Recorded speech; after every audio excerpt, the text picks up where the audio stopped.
Prakash ജാവദേക്കറുമായി P Jayarajan കൂടിക്കാഴ്ച നടത്തിയെന്ന ദല്ലാൽ നന്ദകുമാറിന്റെ വെളിപ്പെടുത്തൽ, അതിന്മേൽ തുടർന്ന് വന്ന പ്രതികരണങ്ങൾ, ഈ കൂടിക്കാഴ്ച സ്ഥിരീകരിച്ചുള്ള പി ജയരാജന്റെ പ്രതികരണം, അതിൽ മറുപടിയായി മുഖ്യമന്ത്രി നൽകിയ താക്കീതിന്റെ സ്വരത്തിലുള്ള പ്രതികരണം, ഇതെല്ലാം കഴിഞ്ഞ് ഇന്നിപ്പോൾ ഒരു നടപടിയിലേക്ക് കടന്നിരിക്കുന്നു പാർട്ടി എന്നുള്ളതാണ്. അദ്ദേഹത്തെ LDF കൺവീനർ സ്ഥാനത്ത് നിന്ന് പുറത്താക്കിയിരിക്കുന്നു. സംസ്ഥാന കമ്മിറ്റിയിൽ ഈ വിഷയം ഔദ്യോഗികമായി തന്നെ ചർച്ചയ്ക്ക് വരികയും അതിൽ ഒരു ഔദ്യോഗിക തീരുമാനമുണ്ടാവുകയും പിന്നീട് അത് തീരുമാനം മാധ്യമങ്ങൾക്ക് മുന്നിൽ MV ഗോവിന്ദൻ പ്രഖ്യാപിക്കുകയും ചെയ്യും.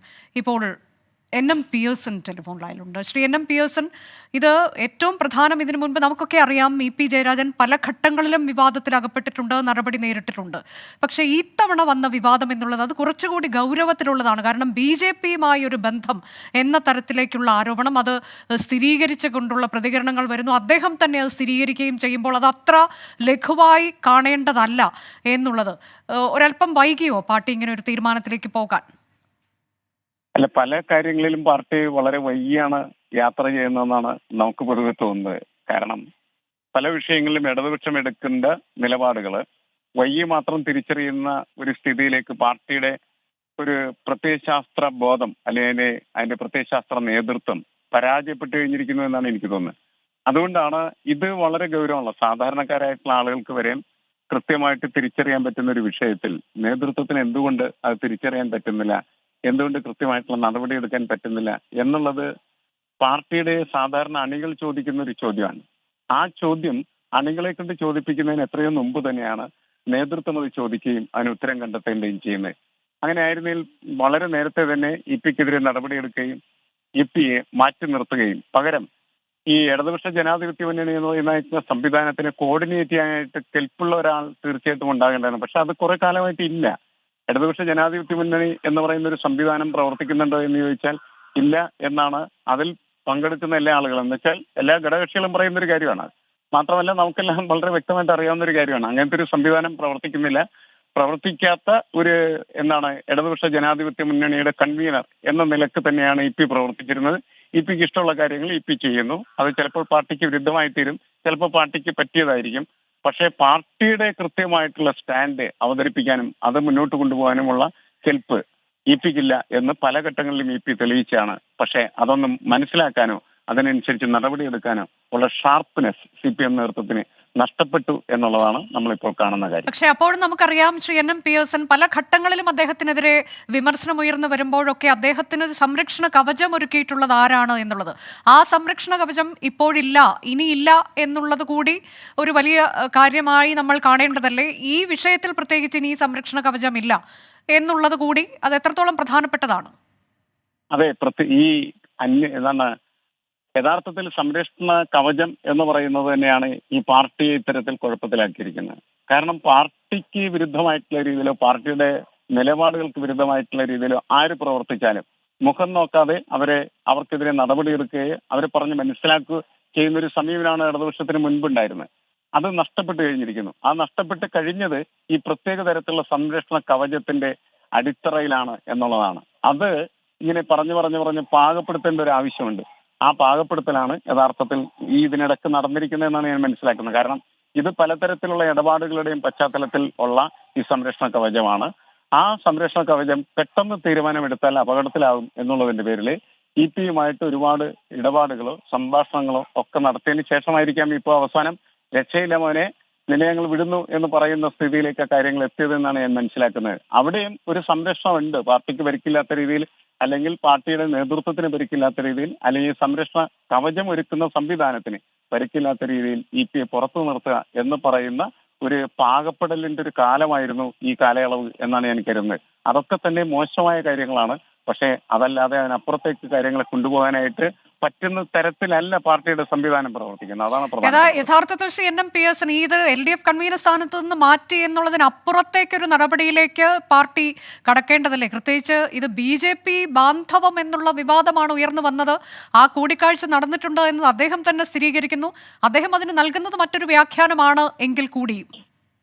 അല്ല, അത് പരിശോധിക്കുകയും അതിൽ ഈ BJPയുമായിട്ട് ഉള്ള ഒരു ഒത്തുതീർപ്പോ കച്ചവടമോ ഇതിനകത്ത് നടന്നിട്ടുണ്ടെങ്കിൽ കൺവീനർ സ്ഥാനത്ത് നിന്ന് മാത്രമല്ല മാറ്റേണ്ടത്, അദ്ദേഹത്തെ പാർട്ടിയുടെ ഉത്തരവാദിത്തപ്പെട്ട എല്ലാ സ്ഥാനങ്ങളിൽ നിന്നും മാറ്റേണ്ടത് ആവശ്യമായിട്ട് വരും.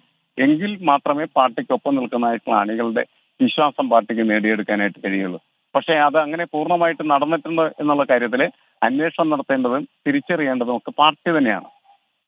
എന്തായാലും സമൂഹത്തിന് മുന്നിൽ നിൽക്കുന്ന ഈ സംശയത്തിന്റെ പുകമറ അത് പൊളിച്ചു മാറ്റേണ്ടത് പാർട്ടിയാണ്, പാർട്ടിയുടെ ഉത്തരവാദിത്വമാണ്. അത് കൃത്യമായിട്ട് നിർവഹിക്കാനായിട്ട് ഈ ചെറിയ നടപടി കൊണ്ട് മാത്രം നടക്കില്ല എന്നാണ് എനിക്ക് തോന്നുന്നത്. വളരെ നന്ദി ശ്രീ എൻ എം പിയേഴ്സൺ പ്രതികരിച്ചതിന്. ഇ പി ജയരാജൻ നിലവിൽ കണ്ണൂരിലാണുള്ളത്. അദ്ദേഹം വസതിയിലേക്ക് എത്തി. തിരുവനന്തപുരത്ത് നിന്ന് അദ്ദേഹം ഫ്ളാറ്റ് ഒഴിഞ്ഞ് വസതിയിലേക്ക് എത്തി എന്നുള്ളതാണ്. ഒരിക്കൽ കൂടി സജോ ദേവസിയിലേക്ക്. സജോ, പല ഘട്ടങ്ങളിലും ഇ പി ജയരാജൻ പ്രതിഷേധം അറിയിച്ചിട്ടുണ്ട്. പ്രതിഷേധിച്ച് ഒക്കെയുള്ള പ്രതികരണങ്ങൾ നമ്മൾ കണ്ടിട്ടുള്ളതാണ്. മാധ്യമങ്ങൾക്ക് മുന്നിലും അദ്ദേഹം പ്രതിഷേധിക്കുന്ന തരത്തിൽ ഉള്ള പ്രതികരണങ്ങൾ നൽകിയിട്ടുണ്ട്. ഇവിടെയും ഒരു പ്രതിഷേധം എന്ന തരത്തിലേക്ക് തന്നെയല്ലേ ഇന്ന് സംസ്ഥാന സമിതി ചേരുമ്പോൾ അദ്ദേഹം അതിൽ പങ്കെടുക്കാതെ അവിടുത്തെ ഫ്ളാറ്റ് ഒഴിഞ്ഞ് കണ്ണൂരിലേക്ക് എത്തിയതും?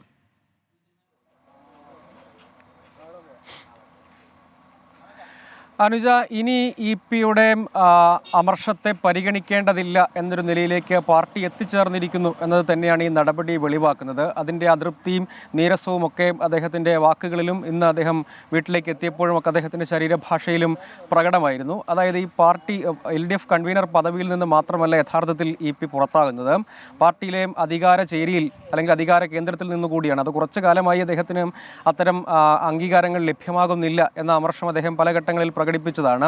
പിന്നീട് ഒരു അനുനയത്തിൻ്റെ പാതയൊക്കെ വന്നിരുന്നുവെങ്കിലും അതിലേക്ക് ഇനിയൊരു മടങ്ങിപ്പോക്കില്ല എന്നത് തന്നെയാണ്. ഇനിയിപ്പോൾ നാളെ മുതൽ സമ്മേളനങ്ങൾ തുടങ്ങുകയാണ്. കണ്ണൂരിൽ ബ്രാഞ്ച് സമ്മേളനങ്ങളിലേക്ക് കടക്കുകയാണ്. സംസ്ഥാനത്തെമ്പാടും തൊട്ടടുത്ത ദിവസങ്ങളിലും സമ്മേളനങ്ങൾ ആരംഭിക്കും. അതായത് പിന്നീട് പാർട്ടി കോൺഗ്രസിലേക്ക് കടക്കും. അതോടുകൂടിയും പുതിയ ഒരു സമവാക്യം രൂപപ്പെടുന്നു എന്നത് തന്നെ ഉറപ്പിച്ച് പറയാം.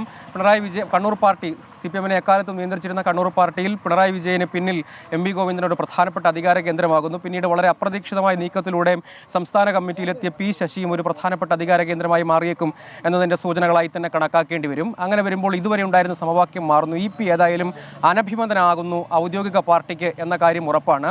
കണ്ണൂരിൽ ഇ പി അല്ല ആദ്യമായി പാർട്ടിക്ക് അനഭിമതനാകുന്ന പ്രധാനപ്പെട്ട നേതാവ്. P ജയരാജൻ അടക്കമുള്ളവർ ഇപ്പോഴും അതേ പാതയിൽ തന്നെ നിൽക്കുന്നുണ്ട്. ആ പാതയിലേക്ക് ഇ പി ജയരാജൻ കൂടിയും എത്തുന്നു എന്നതാണ്. പദവിയില്ലാതെ, ഒരു പ്രധാനപ്പെട്ട അംഗീകാരമില്ലാതെ അദ്ദേഹത്തെക്കാൾ ജൂനിയറായ ആൾ എന്ന് അദ്ദേഹം തന്നെ പലപ്പോഴും രഹസ്യമായി നേതൃഘടകങ്ങളിലൊക്കെ പറഞ്ഞ MV ഗോവിന്ദൻ സെക്രട്ടറി ആകുന്നു.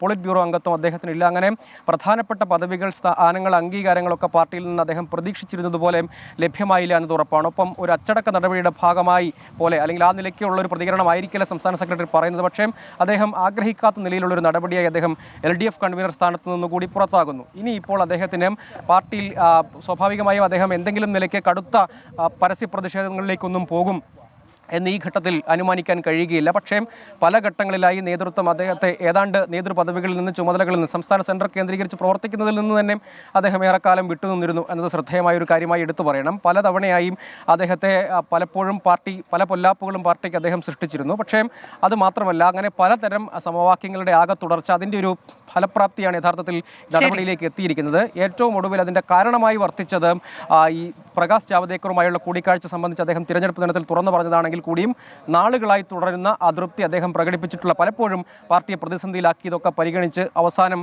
വെട്ടാനുള്ളൊരു തീരുമാനം ഉണ്ടാകുന്നു. അതിൻ്റെ ഫലപ്രാപ്തി എന്ന നിലയ്ക്ക് തന്നെ കാണണം. അദ്ദേഹത്തിൻ്റെ രാഷ്ട്രീയ ജീവിതത്തിൽ ഒരു നിർണായക വഴിത്തിരിവ് എന്നത്, അല്ലെങ്കിൽ പിന്നോട്ടിറക്കത്തിൻ്റെ ഒരു ഘട്ടമായിരിക്കുന്നു, തുടക്കമായിരിക്കുന്നു എന്നതാണ് ഇതിനെ നമ്മൾ വിലയിരുത്തേണ്ടത്. അതെ, ഇത് ഒരു തരത്തിൽ അച്ചടക്ക നടപടി തന്നെയാണ് ഇ പി ജയരാജനെ LDF കൺവീനർ സ്ഥാനത്ത് നിന്ന് നീക്കം ചെയ്തിരിക്കുന്നത്. അത് പ്രകാശ് ജാവദേക്കറുമായുള്ള കൂടിക്കാഴ്ച, BJP ബാന്ധവത്തിന് ശ്രമിച്ചു എന്നൊക്കെയുള്ള വെളിപ്പെടുത്തൽ വരുന്നു.